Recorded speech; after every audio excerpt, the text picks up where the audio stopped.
to my channel. Remember a few videos ago where I was adjusting my shelves and I said this? Another book that the publisher sent to me, and my goodness, it is still in the box. It also came with a nice little notebook and a pretty pencil that says "From the Desk of Catalina." Okay, so now this is giving me some ideas. Maybe I should do a video where I highlight books that I got from publishers that I've kind of forgotten about. Maybe some of them I didn't forget about. But let's make a video where we read the books that the publishers sent. Well, today's the day to put that plan into action. Today's the day where we actually take the books that the publishers have been sending to me and actually read them. So stay tuned for this video. Hi friends, welcome back to my channel. As you may or may not know, I receive publicity packages from the publishers, and Penguin Random House has been kind enough to add me to their influencer program. So generally every month I get a list of books that I can choose from, and I can select a certain number of titles and they'll send me sometimes just the book. Sometimes I get an ARC, sometimes I get an e-copy, like a galley format of the book. Sometimes I get a finished copy, and occasionally, but very happily, I receive publicity boxes where there are treats associated with the book. This time I wanted to share this box with you because I think it is gorgeous. This came a couple of weeks ago, and I shared the unboxing video in a short as well as on my Instagram. So if you're not following me on YouTube Shorts or on Instagram Reels, or more sporadically on TikTok, go check me out on those platforms as well, because you may get sneak peeks of some of the content that will appear here in the longer videos. But Saltwater by Katie Hayes was published on March 25th. The publisher was kind enough to give me this box with the finished copy of the book, along with some treats to enjoy. So because, like I said, it's been a couple of weeks since the box came, there are a couple of items that have not survived those weeks. So we got a lot of self-care items in the box. It also came with some candy, which we ate the very night we opened the box. This is the gorgeous box of goodies, but here's what the book is about. It also came with this postcard that looks like a newspaper clipping, and here's the synopsis. In 1992, Sarah Lingate is found dead below the cliffs of Capri, leaving behind her 3-year-old daughter, Helen. Despite suspicions that the old money Lingates are involved, Sarah's death is ruled an accident, and every year the family returns to prove that's true. But on the 30th anniversary of Sarah's death, the Lingates arrive at the villa to find a surprise waiting for them: the necklace Sarah was wearing the night she died. So this is mystery, suspense, thriller. I'm not sure which. I guess we'll have to read to figure out exactly what genre it fits into. But this is the author right here. I'm so excited to receive this package and to share the book with you. But I didn't just want to show you the book and show you the pretty things that I got. I actually wanted to read the book. So I don't just want to show you the goodies and entice you to read the book. I actually want to read the book as well. So that's what's inspiring today's video. I'm going to be reading the books that are mentioned here. This is the first book that I'll read, but you'll have to stay tuned to see what other books from the publishers get featured today. So let's start reading. Go.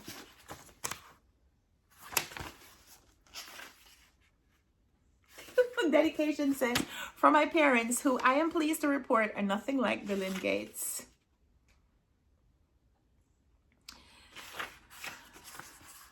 More of the posts on Capri. Okay. Pulitzer Prize nominated playwright missing on Capri, International Herald Tribune. Okay, so that's the opening of the book, and that's the article right here. I like that.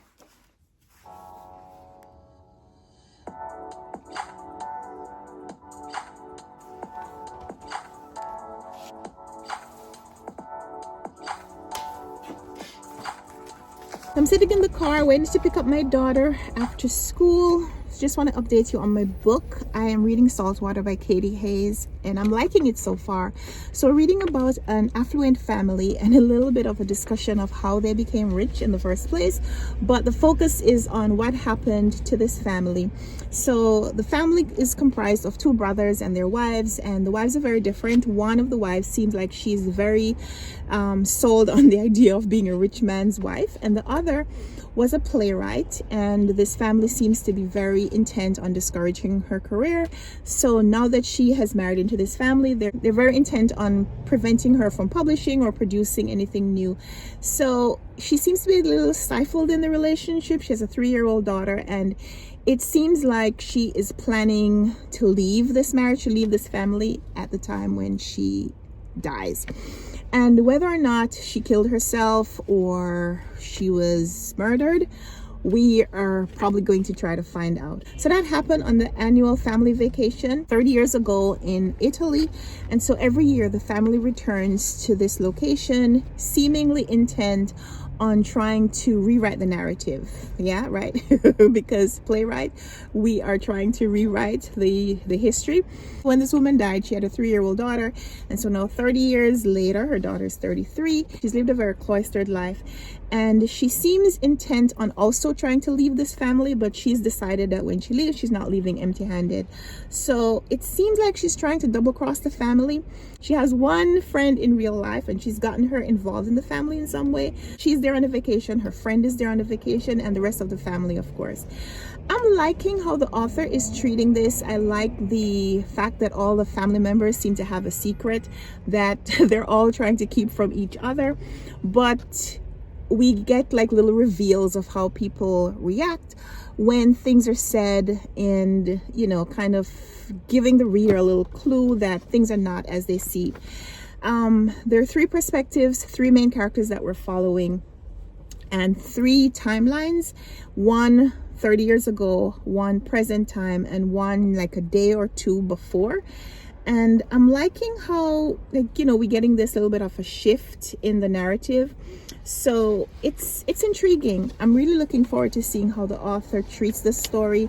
I'm also really interested to get more of the playwright's story, before she died, and maybe a little bit of a comparison to her life before and after her marriage, like how being a mom and wife has affected her career. I don't know, but I'm here for it. Our extended family is here to visit this weekend, so I don't have a lot of time to read, but I am bringing my book out to take bookish pics, because when you make a snack box, you want to memorialize it, right? I'm also going to be participating in a journaling workshop with Peter from Comfy Cozy Up today, so journal, book, and snacks for the win. So I'm waiting to pick up my daughter. Just thought I'd update you because I finished reading Saltwater yesterday and I really enjoyed it. I think my rating is somewhere around a 4-star. I liked it. I liked the writing. It took me a while to finish it just because I was consumed with some other responsibilities. We had our family come to visit us this weekend.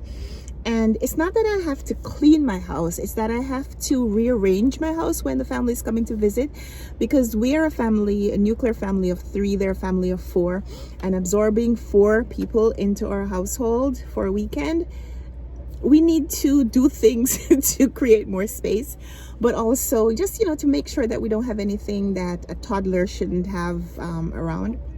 So that took a lot of my time. So I didn't finish the book as quickly as I thought I would, but I kept feeling like I wanted to pick it up, which for me is a sign of a book that I'm enjoying. So at the end of reading it, I'm giving it a solid 4-star rating. A few things that the author explores that I really enjoyed.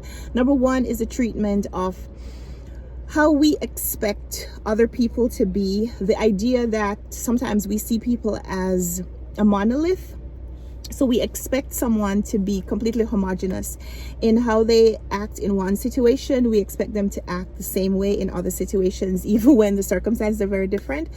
But she also gives us a little thought point on what we expect in terms of appearances, how sometimes we get so locked into how someone appears that we can't see other sides of them. So yeah, I guess maybe that sounds like I said the same thing twice, but she explores it in lots of different iterations, and I just really enjoyed that. Another thing that I really enjoyed about this book is the exploration of mother-daughter relationships in lots of different ways.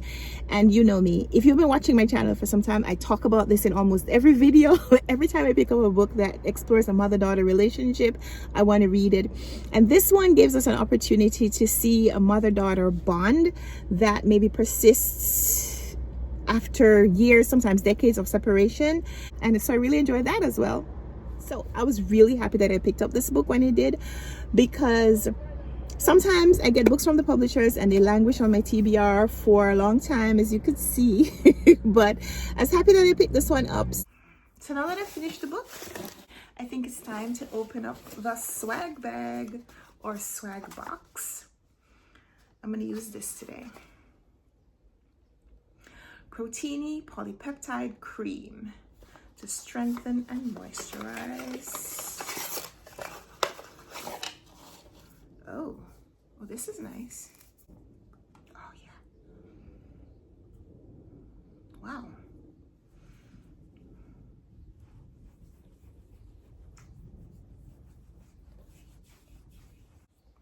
That feels nice. That feels nice. I really like the packaging. Like it feels like the top should be able to separate, but I don't know. Okay.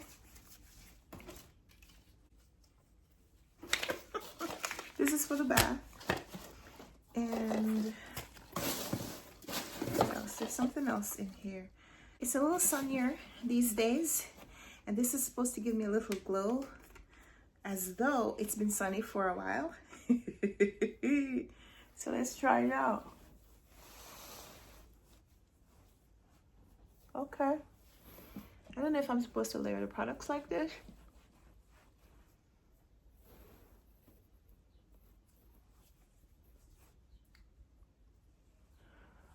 But yeah, this seems to be doing something. Okay, I think I could incorporate these into my day. And yeah, I'm putting them back in the box because that's just what I do. You don't have to do that, but that's just what I do. And my daughter had painted my nails when these just came, but that has long gone away. But I don't know when I'll get this open. I'm gonna have to probably wait for someone to open it for me. So yeah, thank you so much to the publishers for having gifted me this awesome bag with goodies, and I'm gonna use this in my little purse today.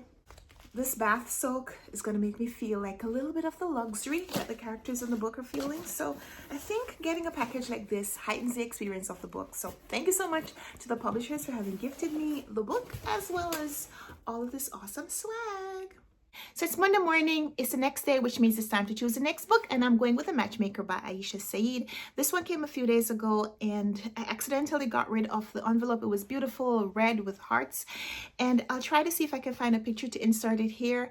But this cover is just so beautiful. Publication date is tomorrow, which means it's the perfect time to read this and promote it on my Instagram feed, because I'm trying to do better with letting you know about the books when they're first published, because I think that's when the interest is greatest.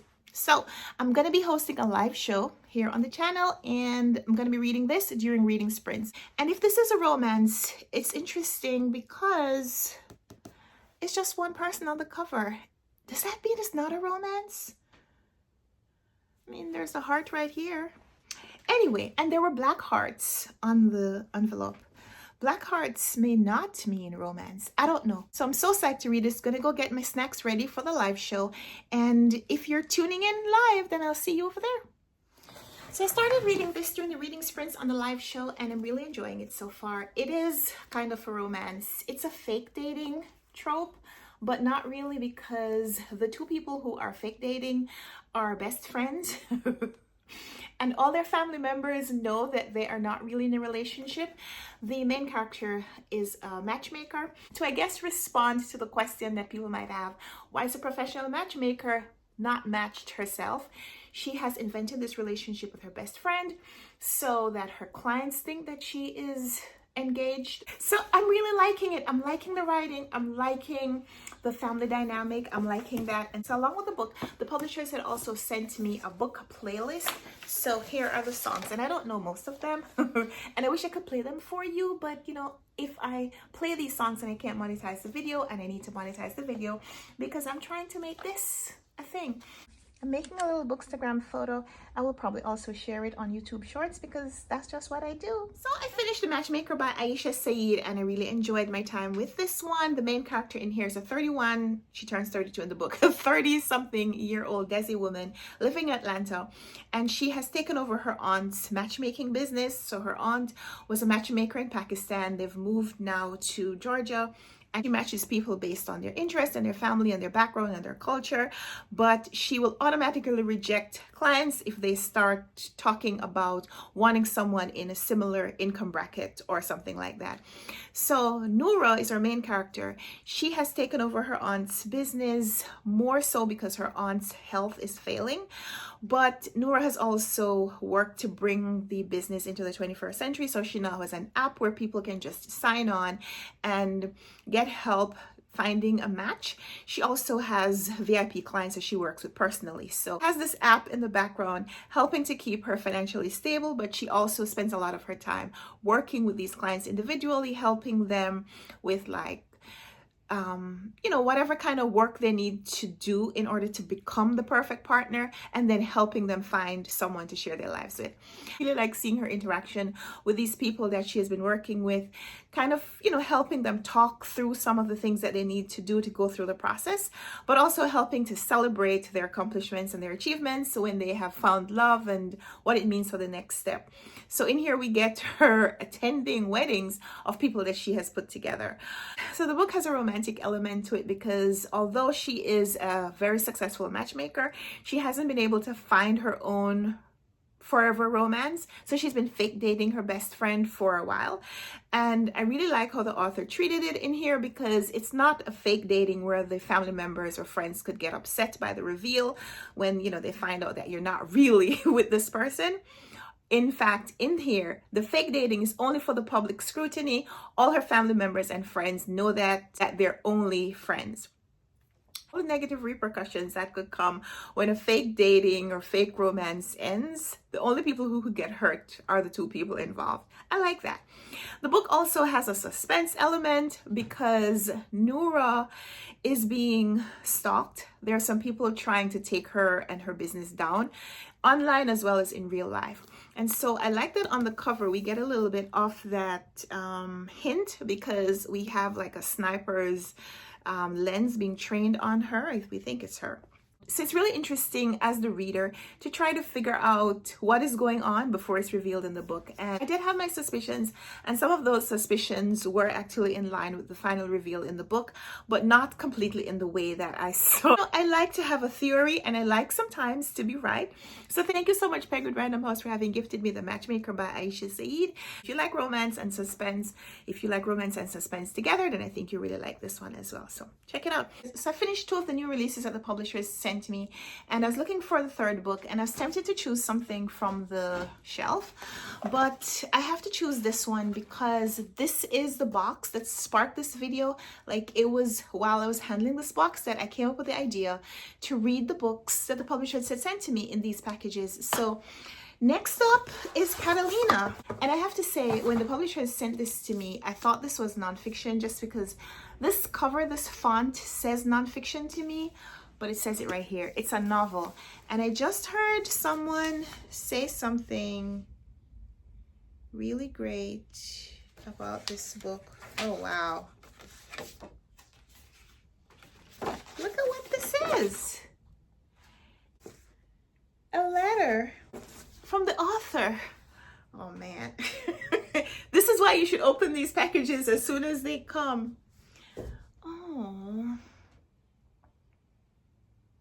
This is the author of The Undocumented Americans.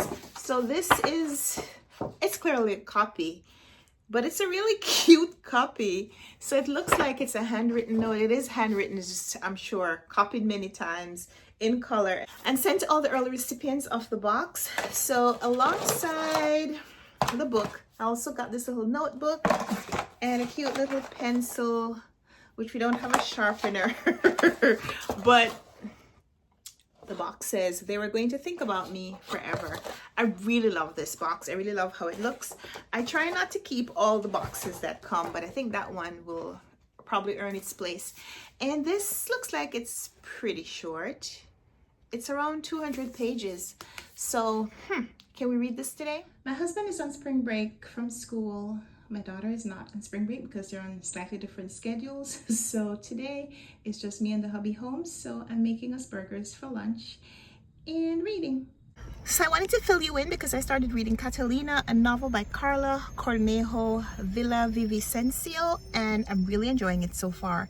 We're reading about an undocumented young woman. She's from Ecuador and her parents have died, so she's come to the United States to live with her grandparents, and they are undocumented immigrants. She's enrolled as a student in Harvard, and when we meet her, she's on her summer break before her senior year of Harvard, and we see her doing things that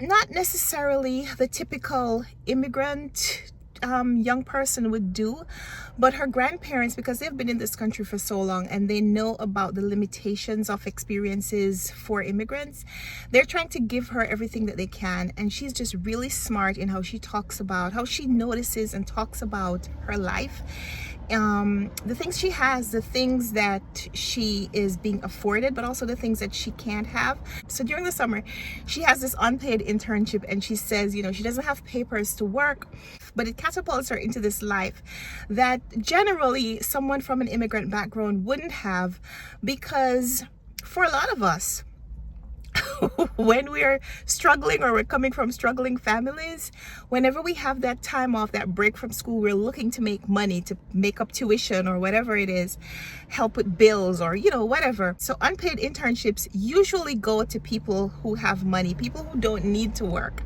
people who can spend a summer in New York and not be worried about getting a paycheck. Maybe when I get older, I could get a job. Maybe when you get older, you could get a job? Yeah. That makes two of us. We're about to make our annual pilgrimage to Home Depot to buy plants to plant in our backyard. And I'm hoping that they have roses and violets. You're hoping to buy roses and violets? Daddy's hoping to buy some vegetables. I love your glasses. I'm almost finished with this. I have about 50 pages left. I'm really enjoying it.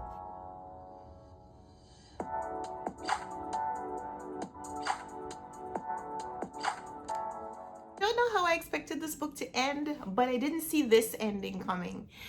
And because it is a story about undocumented people, there is really only one of two endings that the story could have. One is that they experience some miracle and their case gets favorable review and they get some kind of legal status in the country.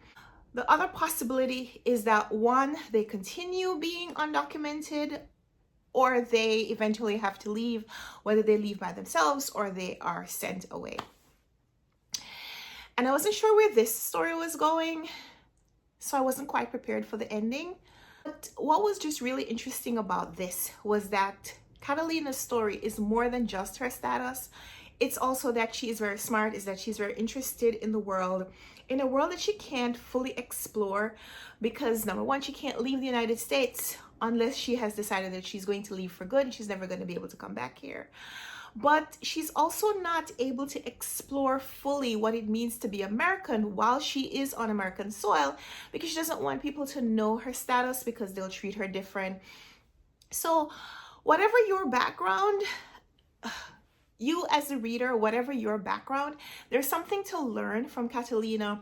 One is that someone who is an undocumented immigrant is not just that. There are layers of experience, there are layers of identity to someone, and she tries not to be like pigeonholed into being the representative of Latin, South American, someone who is living now on the North American continent and is caught up in immigration stuff. There are just so many more things, there's so many more facets to Catalina, and I really enjoyed the writing. And she makes a lot of literary connections that I just really appreciated reading.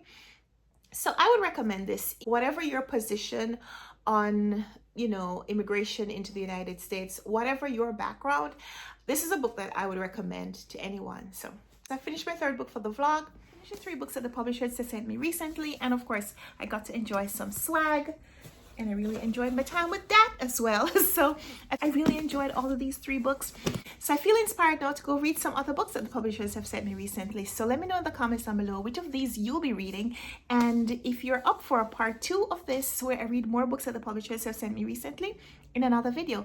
Until we come back for another video like this or something else, let's chat in the comments, and until then, happy reading. Bye.